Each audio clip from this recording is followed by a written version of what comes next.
Divorce me, because I can't take care of you. I want to be free. He started saying that as soon as I was put in a wheelchair. I didn't expect him to say that to me after spending 40 years together. I have plenty of complaints about my husband, but to be told like that after being together for over 40 years and thinking we are family is just, it's too late to regret giving me up, the wife who would have done anything for him. My name is Mindy. I'm 67 years old, and I have been buying all kinds of skincare products because I'm worried about my cracked and crusty skin. I'm 67 years old.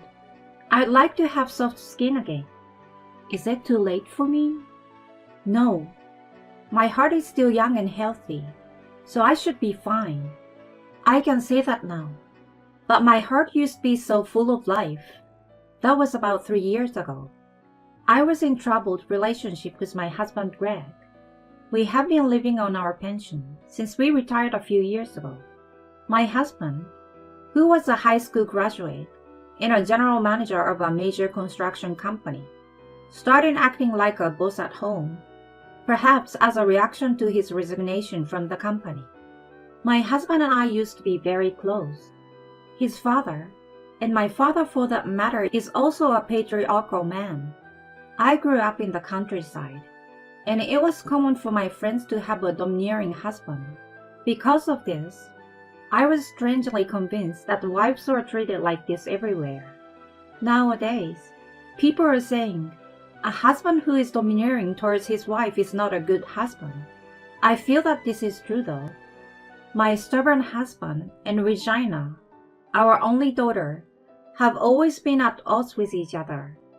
As an adult, she is in touch with me, but she and my husband are estranged. Even my daughter rejects him. I must be the only one who can get along with my husband.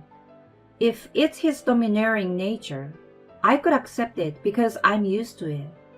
After retirement, my husband started to nag me about how I didn't clean the house well enough, or how inefficiently I did the housework, and I honestly thought it was a nuisance.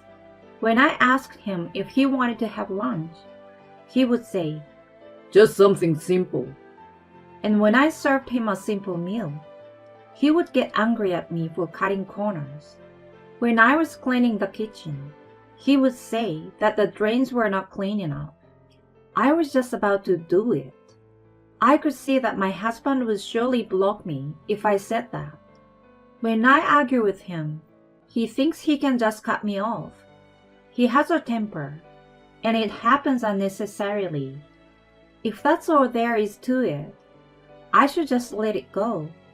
But lately, my husband has been losing control of his anger due to his age, and he sometimes throws a cup at me.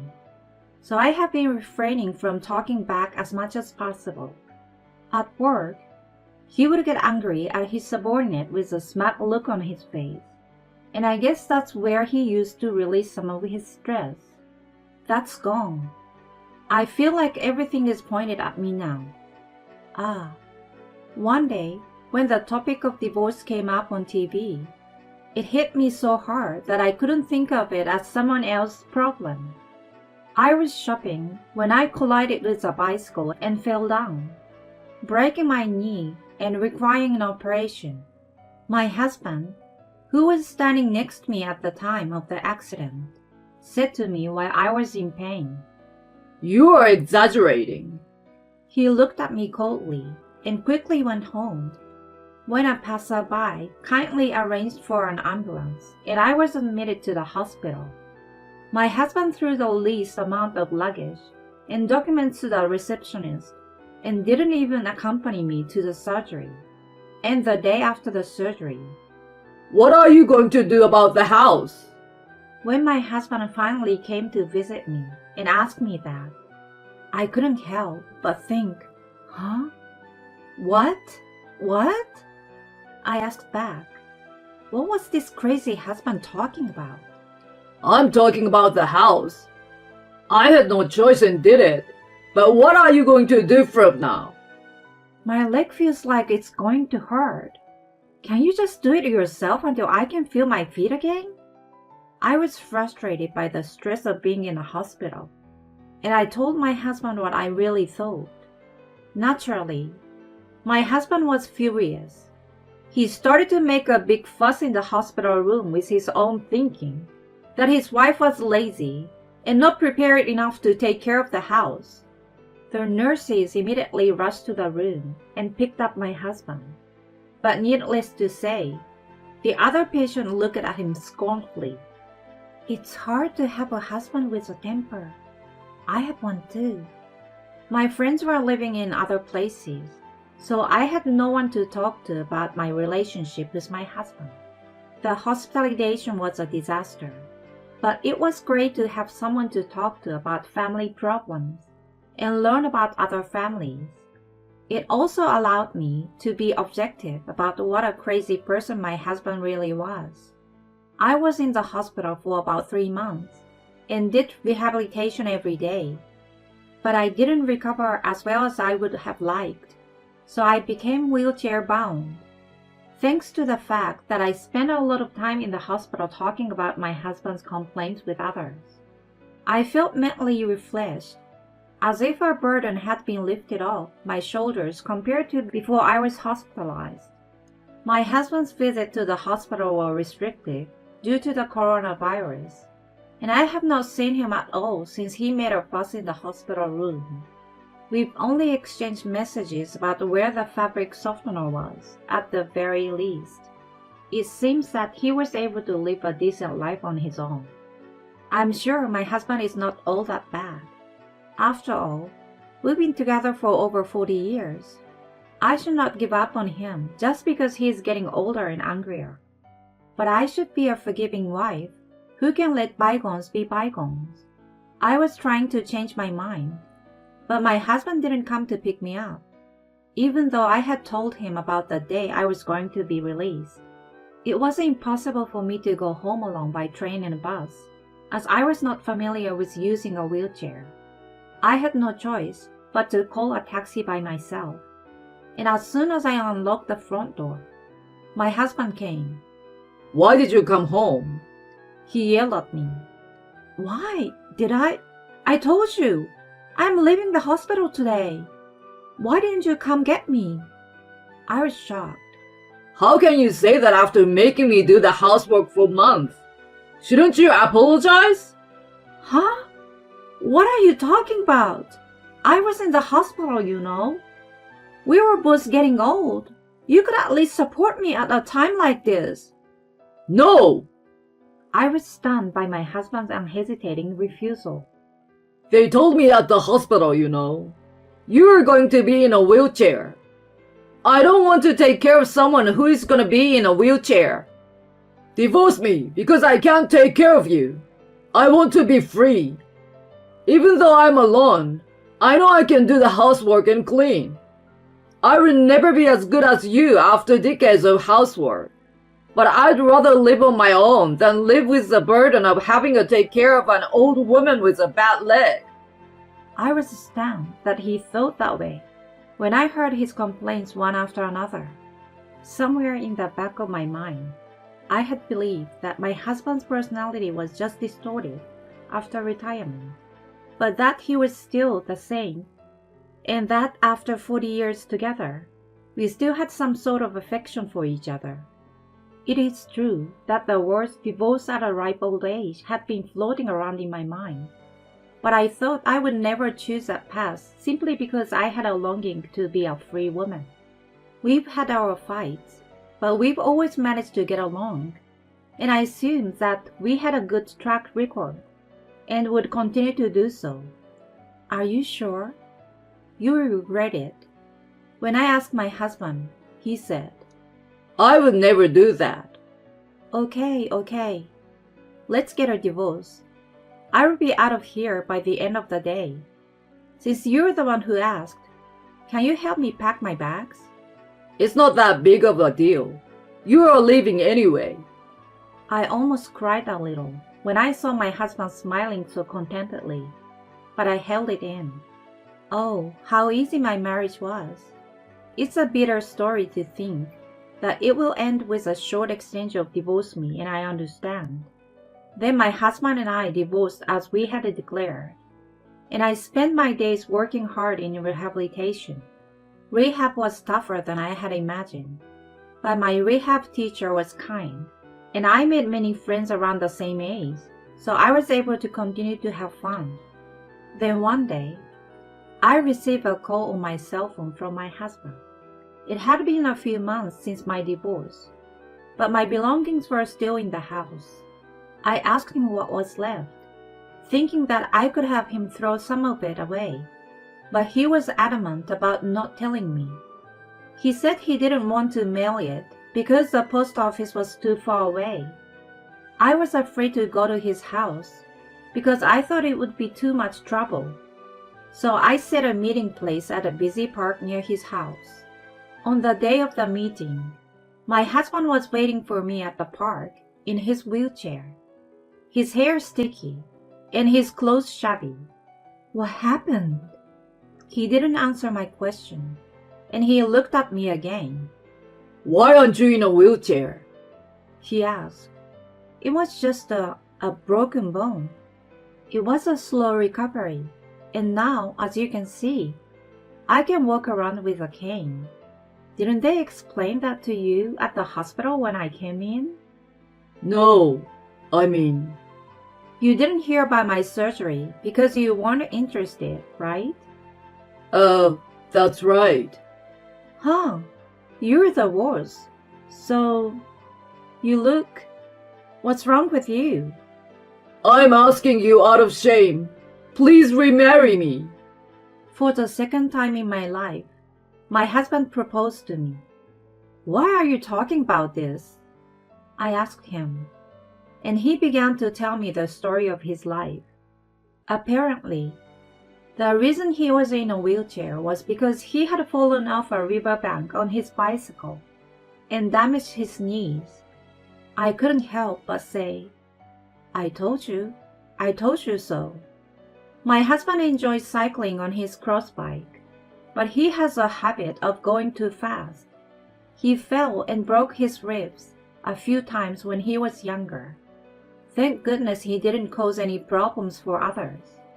I often advised him to refrain from driving too fast, saying, I know it's your hobby, but it's dangerous. But of course, my husband would not listen to me, and as a result, he ended up in a wheelchair, which I can only say was his own fault. The hospital suggested that I use a home care service, but I don't want a complete stranger taking care of me. You will just have to live with that. I can't. I want to remarry you. As you can see, I can't take a bath or wash my clothes. I can't stand it. Help me. You came here without a bath? That's a selfish thing to say. Do you really think anyone will accept such a messy proposal? How could you think of remarrying and having me take care of you when you thought you'd confined to a wheelchair? Of course it's impossible. You don't have anyone to rely on anymore. Wouldn't life with a cane be easier than life in a wheelchair? No. What you're saying is too much. He's a man who has always done nothing, so he takes it for granted that someone will do something for him, but absolutely not. I don't want to remarry because you are paying the butt. I want to be free, okay? When I said no to his proposal, it was as if I was giving back his words at the time of divorce, when I asked if he was serious. To me, your proposal now is more like, are you serious? You are so brazen and shameless. I replied with a smile. Think again. You abandon me like this? My husband keeps ranting. Abandonment is not a very nice thing to say. In such a state, a wife would. No, I'm a stranger now, so you can't rely on me. It was you who gave up on me in the first place. The accident, your condition, it's all your fault. You can live the rest of your life with your dirty hair and shabby clothes and not bathe at all. I had said all the things I wanted to say, things I never said in the divorce. I was right. You're going to regret this, see? My husband seems to realize that there was nothing he could do about it, and he was completely done. At the time of the divorce, I thought, he's a man who has taken it for granted to work hard for many years. So even if living alone seems easy now, the day will come when he will get hurt. I never thought it would turn out this way. Enough! I will give up on you and have Regina take care of me. I don't think that's possible. What? Regina already lives with me. I mean, she hates you. Her husband hates you. And you think you can count on her now? My husband stood there stunned at my words. I think he really wanted to rely on our daughter. I wonder if the bike ride had messed with his head too. Well, I guess there's really no one else to turn to. Well, why don't you just ask for home care? By the way, there are 3 reasons why my husband's only daughter hates him. The first is that he was too much of a domineering husband. Not only me, but he even tried to make my daughter buy alcohol for him while we were eating. I'm not your slave! She hated him. Secondly, he often introduced his subordinates to my daughter, hoping that he could get one of his own men to marry her. Of course, I stopped him, but he often brought his subordinate to our house for dinner, saying that he did not intend to introduce them, and my daughter could not stand the atmosphere of what seems to be a blind date and became angry. Third, when my daughter got married, my husband heard that one of her husband's siblings had a limb. You want my daughter to take care of him? He vehemently opposed their marriage. Regina's husband declared that he had no such plans and would not let her do that. But my husband did not believe him. He originally wanted to marry his daughter off to a good man. I understand his concern for his daughter, but it would have been better if he had only opposed the marriage out of concern for his daughter. But instead, he spoke out of turn, questioning her brother-in-law's morals without even knowing him well enough. If I were to reproduce those words here, I would be flamed at once. I could understand my husband's feelings, but there was no way he could convey his true feelings to my daughter after he had spoken out in such a foul manner, saying that it was a result of his excessive concern for her in his own way. My daughter got married as if they were eloping. I was the only one who did not oppose the marriage, so we kept in touch afterwards. But as I said before, my husband has been estranged.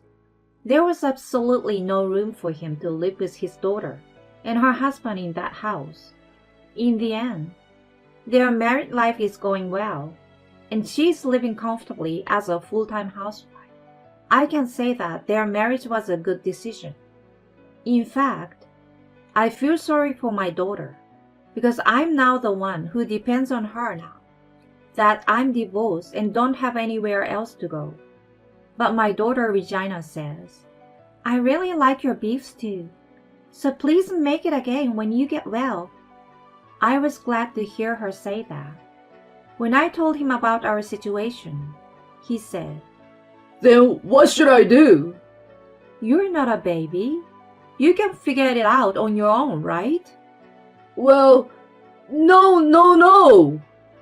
I have my daughter waiting in the car. Take care. I said that and left.